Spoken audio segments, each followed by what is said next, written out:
سلطان محمود غزنوی افغانستان کے بادشاہ سبکتگین کا بیٹا تھا۔ وہ ایک بہادر سپاہی، تجربہ کار جنرل، انصاف پسند بادشاہ اور سچا مسلمان تھا۔ وہ عالموں کا بہت بڑا قدردان تھا۔ بڑے بڑے اہل علم و دانش اس کے دربار میں جمع ہوتے تھے۔ محمود ابھی چھوٹی عمر کا تھا کہ ایک رات وہ کسی کام سے محل سے باہر گیا۔ اس زمانے میں سڑکوں اور گلیوں میں روشنی کا انتظام نہیں ہوتا تھا، صرف بڑے بڑے چوراہوں پر کھمبوں کے ساتھ چراغ لٹکا دیے جاتے تھے۔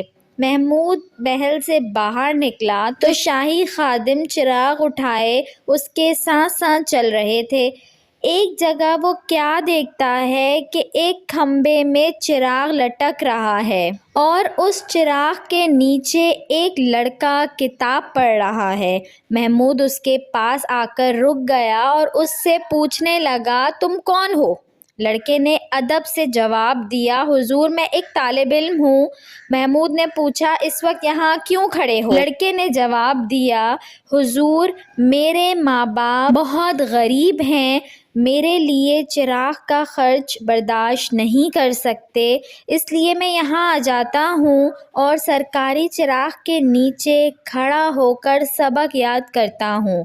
محمود نے سن کر اپنے خادم کی طرف دیکھا اور اس سے کہا، تم اس کے ساتھ جاؤ اور یہ چراغ اور 1 سال کے لیے تیل کا خرچ اس کے گھر پر دے آؤ۔ خادم چراغ لے کر لڑکے کے ساتھ اس کے گھر گیا اور چراغ اور اس کے ساتھ 1 سال کے لیے تیل کا خرچ دے آیا۔ اس رات جب بستر پر لیٹا تو اسے خواب میں ایک بزرگ نظر آئے۔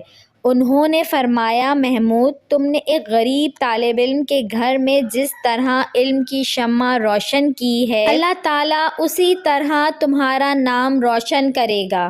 چنانچہ جب محمود غزنوی بادشاہ ہوا تو اس نے ہندوستان پر 17 حملے کیے اور یہاں اسلام کا بول بالا کیا۔ جو کسی تنگ دست کی پریشانی دور کرتا ہے، اللہ دنیا اور آخرت میں اس پر آسانی کے راستے کھول دیتا ہے۔ ویڈیو اچھی لگی ہو تو اس کو لائک کریں، شیئر کریں اور میرے چینل کو سبسکرائب کریں اور ساتھ ہی بیل آئیکن کو بھی پریس کر دیجئے تاکہ میری نئے آنے والی ویڈیو آپ کو مل سکے۔